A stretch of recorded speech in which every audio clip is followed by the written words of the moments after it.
হোসেন, উপস্থিত আছেন সাধারণ সম্পাদক সুহাগ সহ নেতাকর্মীরা। আসলে 5 আগস্টের আগে আমরা এই নারীদের প্রতি নির্যাতন দেশের বিভিন্ন আইনি পরিস্থিতি এগুলো নিয়ে আমরা অনেক আন্দোলন করেছি, সংগ্রাম করেছি। বাট আমরা 5 আগস্টের পরে যে আবার এগুলো নিয়ে আমরা দাঁড়াতে হবে এটা আমরা চিন্তা করি নাই।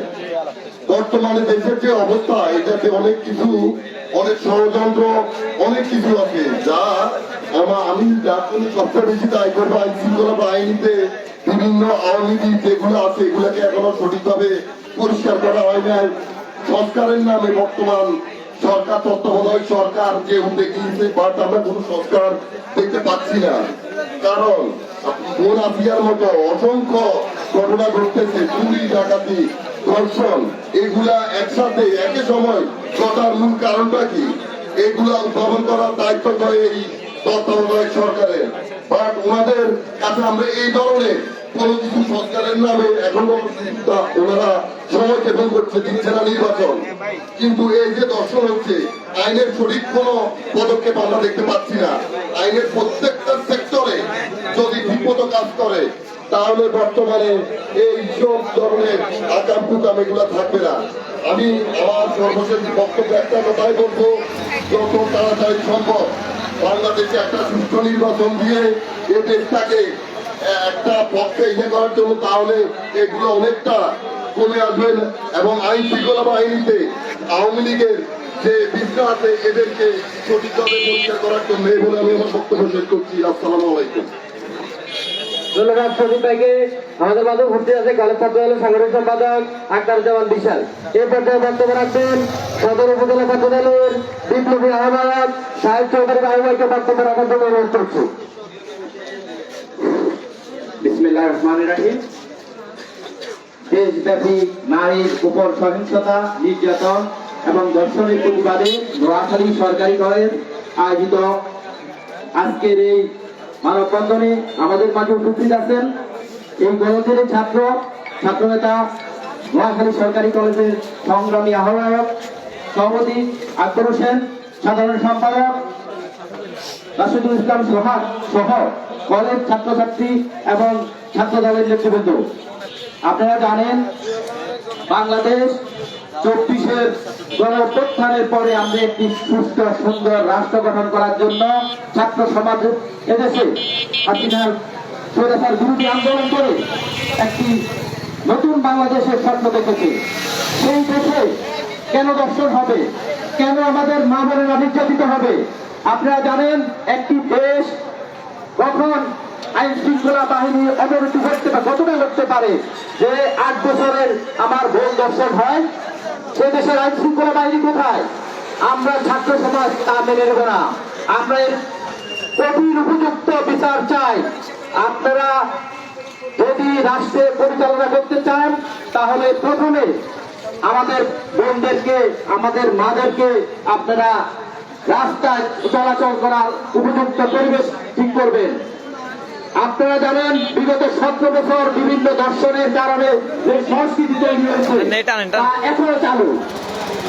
24-এর গণঅভ্যুত্থানের ছাত্রদের পাশে তার বোনেরা ছিল, ভাইদেরকে বোনেরা রক্ষা করেছে। আগামী দিনে বাংলাদেশে একটি দর্শনও আমরা কামনা করি না। আগামী বাংলাদেশ হবে সুস্থ সুন্দর বাংলাদেশ, যেখানে আমাদের বোনেরা নিরাপদ থাকবে, আমাদের ভাইয়েরা নিরাপদ থাকবে। বাংলাদেশ আগামী দিনে এগিয়ে যাবে, একটি সুন্দর মডেল তৈরি হবে। আমরা চাই একটি সুস্থ সমাজ। সুস্থ সমাজ আপনি কখন বিবেচনা করবেন? যখন সমাজে নারীদের অবাধ চলাফেরা এবং তাদের অধিকারগুলা সঠিকভাবে পালন করবে, তখন একটি রাষ্ট্র এগিয়ে যাবে, একটি সমাজ এগিয়ে যাবে। তাই আগামী দিনে আমরা বাংলাদেশ জাতীয়তাবাদী ছাত্র দলের পক্ষ থেকে বলবো, কোন রকম দর্শনকারী বাংলাদেশে থাকতে পারবে না। তাদের উপযুক্ত বিচার করতে হবে। আগামী দিনের দর্শন থেকে শুরু করে নারীর প্রতি সহিংসতা ছাত্র সমাজ মেনে নেবে না। এই বলে আমি আমার বক্তব্য শেষ করছি। বাংলাদেশ জাতীয়তাবাদী দল জিন্দাবাদ। শহীদ আমার হোক। আসসালামু আলাইকুম। ধন্যবাদ সাহেব চৌধুরী বাবু ভাইকে। আমাদের প্রোগ্রাম একবারে সংযুক্ত একবার শেষ পর্যায়ে চলে আসছে। যারা কষ্ট করে আসছেন সকলকে আমি আবারও নোয়াখালী সরকারি কলেজ ছাত্রদলের পক্ষ থেকে ধন্যবাদ এবং কৃতজ্ঞতা জানাচ্ছি। এই পর্যায়ে বক্তব্য রাখবেন বিগত দিনে ক্যাম্পাসে আন্দোলন সংগ্রামে যার অবদান অতুলনীয় নোয়াখালী সরকারি কলেজ ছাত্রদলের বিপ্লবী সাধারণ সম্পাদক জনাব রাসুল হোসেন সাহেব ভাইকে বক্তব্য রাখার জন্য অনুরোধ করছি। বিসমিল্লাহির রহমানির রহিম।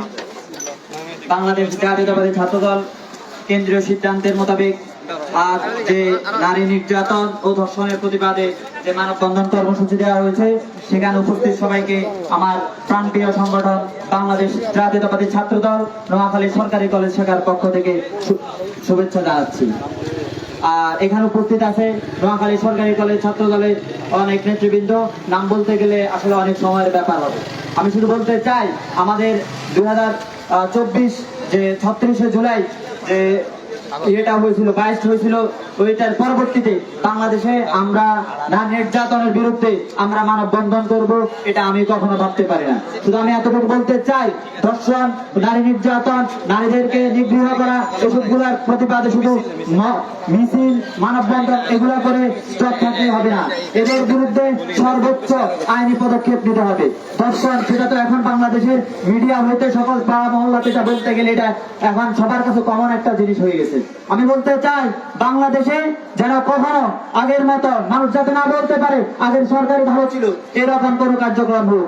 আমি বর্তমান ইউনুস সরকারকে বলতে চাই, আপনি সংস্কারের নাম বলে এই বাংলাদেশে বর্তমানে যে সময় কালক্ষেপণ করছে, সেক্ষেত্রে আপনার সংস্কারগুলো কি হয়েছে? আপনার সংস্কারগুলোকে এগুলো হচ্ছে পথে পথে ডাকাতি হচ্ছে, রাহাজানি হচ্ছে, চুরি হচ্ছে, নারীরা বাসা থেকে বের হতে পারছে না, এগুলোই কি আপনার সংস্কারের নমুনা? আমি বলতে চাই বাংলাদেশ জাতীয়তাবাদী ছাত্রদল বিগত দিনে যেরকম স্বৈরাচার ফ্যাসিস্ট হাসিনার বিরুদ্ধে লড়াই আন্দোলন সংগ্রাম করে এই দেশকে ফ্যাসিস্ট মুক্ত করেছিল, সেম যদি আপনি যদি অল্প সময়ের মধ্যে আপনার গতকালকে কি পরশু দেখলাম আপনার আইন উপদেষ্টা আসিফ নজরুল একটা কথা বলেছে 90 দিন। এই 90 দিন কোন 90 দিন না, বিচার হতে হবে, সম্পূর্ণ বিচার হতে হবে 24 ঘন্টার মধ্যে। আপনি 90 দিন দিবেন, 90 দিন দেওয়ার পরবর্তীতে ক্ষমতার অপব্যবহার করে কেউ মিডিয়াকে কাজে লাগিয়ে যে যার মতো করে টাকা খাইয়ে পরবর্তীতে সে নির্দোষ বলে নিজেদেরকে দাবি করবে। আমরা এরকম 90 দিনের নীতি প্রস্তুত চাচ্ছি না। আমরা চাই যে বাংলাদেশে যে নাকি দর্শনের বিরুদ্ধে বা দর্শনের প্রতিবাদে আমরা মিছিল করতে না হয়, সভা সেমিনার করতে না হয়। আমরা চাই যে দর্শকের সর্বোচ্চ শাস্তি মৃত্যুদণ্ড দেওয়া হোক। এই বলে আমি আমার বক্তব্য এখানে শেষ করছি। বাংলাদেশ জাতীয়তাবাদী ছাত্রদল জিন্দাবাদ। সবাইকে ধন্যবাদ। আসসালামু আলাইকুম। ধন্যবাদ রাসুল হোসেন সাহেব ভাইকে, ধন্যবাদ জানাই ছাত্রদল কেন্দ্রীয় সংসদকে আমাদের আজকের এরকম একটা প্রোগ্রাম দেওয়ার জন্য। আজকের এই প্রোগ্রাম থেকে আমি স্পষ্ট ভাবে বলতে চাই, 2020 সালে যখন আমরা ধর্ষণের বিরুদ্ধে ছাত্রদল কেন্দ্রীয় সংসদের নির্দেশনা অনুযায়ী যখন আমরা প্রোগ্রাম করি, সেই প্রোগ্রাম থেকে ব্যক্তিগতভাবে আমাকে এবং আমার ছাত্রদলের সাধারণ সম্পাদক সোহাগ ভাইকে আমরা 17 দিনের মতো কারাবরণ করি। এখন ওই সময় পুলিশ প্রশাসন আমাদেরকে ধর্ষণের বিরুদ্ধে মিছিল করতে দেয় নাই, কিন্তু এখন এই যে ধর্ষণ করে হত্যা করা হচ্ছে, প্রশাসন আজ কোথায়? প্রশাসনের এই নীরব ভূমিকা আমাদের মনে নাড়া দিচ্ছে যে তাদের আগের ভূমিকা আর এখনকার ভূমিকা একরকম নয়। তাহলে কি এখানে ব্যর্থতা অন্তর্বর্তীকালীন সরকারের কিনা সেটা আমার জানা নেই।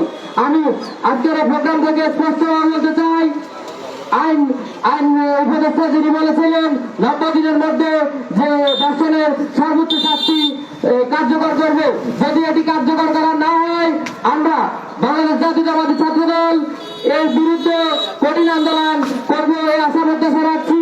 সেই সাথে সুস্থ আইন শৃঙ্খলার উন্নতি কিভাবে করা যায় সেজন্য নির্দলীয় নিরপেক্ষ সরকার মাধ্যমে, একটি নিরপেক্ষ ভোটের মাধ্যমে একটি সরকার গঠিত হলে আমি মনে করি আইন শৃঙ্খলা সহ যেসব অবনতিগুলো আছে এগুলা রোধ করা সম্ভব হবে বলে আমি মনে করি।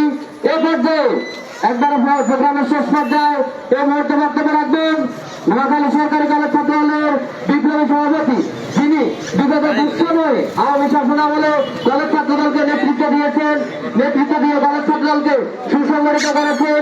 নোয়াখালী সরকারি কলেজ ছাত্রদলের বিপ্লবী সভাপতি জনাব আব্দুল ভাইকে বক্তব্য রাখার জন্য অনুরোধ করছেন।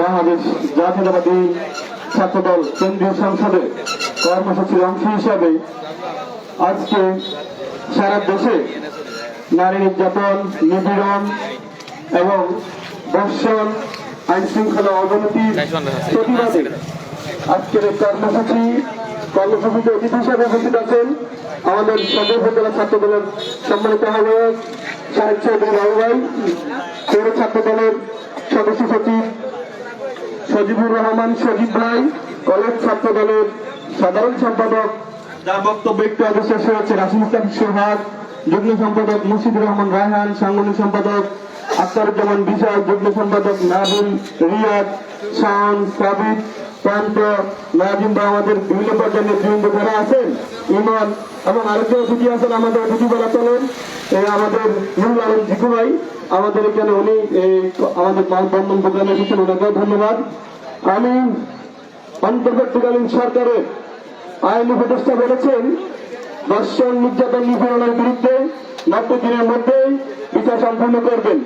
আমি আপনাদের দৃষ্টি আকর্ষণ করে বলছি আরো শর্ট সময় সমাধান করতে হবে, আরো কম সময় সমাধান করতে হবে, আরো কম সময় দৃষ্টান্তমূলক বিচার ব্যবস্থা করতে হবে। বিগত 15 বছর 7 মাস হাসিনা সরকারের আমলে ভোট দেওয়ার কারণে ক্ষুব্ধ হয়ে আমাদের সুবর্ণচরে পারুল ভবনকে দর্শন করা হয়েছে। তখন যদি উল্লেখযোগ্য একটি বিচার হতো, উল্লেখযোগ্য যদি বিচারের ব্যবস্থা করা হতো, তাহলে মনে করেন পরবর্তী বিষয়গুলা এমন হতো না। তারই ধারাবাহিকতায় ধাপে ধাপে 15 বছর যে হাসিনা লেফটেন্সাররা যে অন্যায় অবিচার করে গেছে, তাদের যে ক্যাঙ্গারু কোর্টের সঠিক বিচার ব্যবস্থা না হওয়ার কারণে আমি দেখিনি এখন পর্যন্ত একটি ধর্ষণের ফাঁসির রায় কার্যকর হয়েছে বলে আমার জানা নেই। একটি নিউজ পাই না যে তাৎক্ষণিক 24 ঘন্টা, 7 দিন কিংবা 1 মাসের কিংবা 90 দিনের মধ্যে একটি ধর্ষককে বিচার ব্যবস্থা বা তার তদন্ত সাপেক্ষে তাকে ফাঁসির আওতায় আনা হয়েছে বা তাকে ব্যবস্থা নেওয়া হয়েছে, এটা দেখি নেই। আমাদেরকে অভ্যন্তরীণ সরকারকে বলবো, আপনারা সংস্কার করে আইন শৃঙ্খলা পরিস্থিতির উন্নতি করছেন না। আপনাদেরকে প্রয়োজন 3টে বিষয় গুরুত্ব দেওয়া: আইন শৃঙ্খলার উন্নতি, বিচার ব্যবস্থাকে স্বাধীন এবং ক্যাঙ্গারু কোর্ট যে করে গেছে হাসিনা সরকার সেটা থেকে বের করে আনা, এবং একটি সুষ্ঠু নির্বাচন কমিশন গঠন করে একটি নির্বাচনের মাধ্যমে আমরা গত 15-16 বছর ভোট দিতে পারি নাই, একটি নির্বাচনের সঠিক নির্বাচনে জাতীয় সংসদ নির্বাচনের অনুষ্ঠান করে যারা ক্ষমতায় আসবে তারা দেশের সার্বিক সংস্কার করবে। তবে আপনারা এই 3টে বিষয় গুরুত্ব দেন, এই 3টে বিষয় গুরুত্ব দিয়ে দেশের সার্বিক পরিস্থিতি স্বাভাবিক করার চেষ্টা করুন। এইভাবে যদি লাগামী ধর্ষণ, নির্যাতন হতে থাকে তাহলে আমরা আমাদের বোনদের নিরাপত্তা দিতে পারছি না বলে প্রত্যেকটা মানুষকে তার দায়ভার নিতে হবে, প্রত্যেকটা পিতাকে নিতে হবে, প্রত্যেকটা ভাইকে নিতে হবে, প্রত্যেকটা স্বামীকে নিতে হবে। স্বামীকে বেঁধে রেখে সিলেটে স্ত্রীকে ধর্ষণ করা হয়েছে, মা মেয়েকে সুবর্ণচরে একটা আওয়ামী লীগ নেতা ধর্ষণ করেছে। গত বছর ফেব্রুয়ারির 17 তারিখে আমরা তার প্রতিবাদে নোয়াখালী কলেজে মানববন্ধন করেছি। 18 সালে পারুল বেগম সহ এই যে অগণিত আমাদের তরুণ সেনা ক্যাম্পের ভিতরে দর্শন করে তাকে মৃত পাওয়া গেছে 2017 অথবা 18 সালে। এই যে ঘটনাগুলো হচ্ছে দৃষ্টান্তমূলক শাস্তি চাই, একদম বই বলতে চাই, দৃষ্টান্তমূলক শাস্তির ব্যবস্থা করেন, তাদেরকে ফাঁসির ব্যবস্থা করেন, 2-4 জনকে ফাঁসি ঝুলান। তখন দর্শকরা এই সমস্ত ঘটনা ঘটেছে ভয় পাবেন, আর কোন রকম এই সমস্ত কিছু চিন্তা মাথায় আনবে না, এমন চিন্তা তারা মাথায় আনবে না। আমরা আমাদের সেই 2019 সালে আমরা ধর্ষণের প্রতিবাদে মিছিল করতে যাওয়ার কারণে আমাদেরকে সেখানে পুলিশ গুলি করে, টিয়ার গ্যাস ছাড়ে এবং লাঠিপেটা করে, এই সহকারে এবং আরো কয়েকজনকে নিয়ে যায়, বিভিন্ন জেলে নিয়ে যায় রাহান সোহাগ সহকারে। এবং গতকালকে ধর্ষণ বিরোধী কর্মসূচি করে আসার পথে 3টে গাড়ি চুরিয়াঘাতে ছাত্রদল নেতা নিহত হয়েছে। আর কত প্রাণ দিলে আপনার বিবেক জাগ্রত হবে, আর কত প্রাণ দিলে প্রশাসন জাগ্রত হবে। আমরা চাই আর একটি আকাঙ্ক্ষিত ঘটনা হলো 2024 সালের 5 আগস্ট তথা 36 জুলাই আমরা বলে থাকি। 36 জুলাই এই যে গণঅভ্যুত্থান হয়েছে, আমরা আশা করছিলাম যে তারপরে আর কোনো অনাকাঙ্ক্ষিত ঘটনা ঘটছে না, কিন্তু এখনো হচ্ছে। কেন? যারা এখন নতুন কিংস পার্টির ক্ষমতা তৈরি করে যাচ্ছেন, তাদের কিছু হচ্ছে রাজনৈতিক দল, কিছু আছেন সরকারের না থেকে রাজনৈতিক দল করেন, আমরা রাজনৈতিক দল না করে সরকারে থাকেন, সরকারে থেকে বিচার ব্যবস্থা, আইন শৃঙ্খলা অবনতি, দেশের মানুষের চুরি চিন্তায় রাজধানীর বিরুদ্ধে ব্যবস্থা গ্রহণ করেন এবং শক্ত একটি নিরপেক্ষ প্রশাসন ব্যবস্থা গ্রহণ করেন। এই বলে আমি আমার বক্তব্য শেষ করছি। এই অঞ্চলের মাটি মানুষের নেতা আলাদ মোহাম্মদ শাহজাহান জিন্দাবাদ। এই প্রোগ্রামে যারা এসেছেন সবাইকে ধন্যবাদ। দেশ নায়ক তারেক রহমান জিন্দাবাদ। খালেদা জিয়ার পরিপূর্ণ সুস্থতা কামনা করছি। তারেক জিয়া রহমান আমার হোক এবং যারা আমাদেরকে এখানে এসেছেন মিডিয়া, প্রেস, ফ্রি মিডিয়া যখন যত বাইরে আছেন এসেছেন সবাইকে অসংখ্য ধন্যবাদ কৃতজ্ঞতা জানাচ্ছি।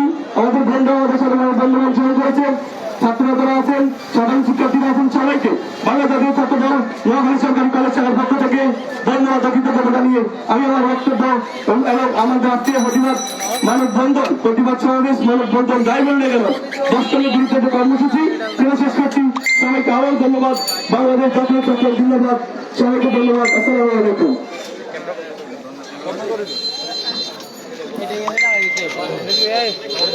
এটা রাখি দাও নজরুল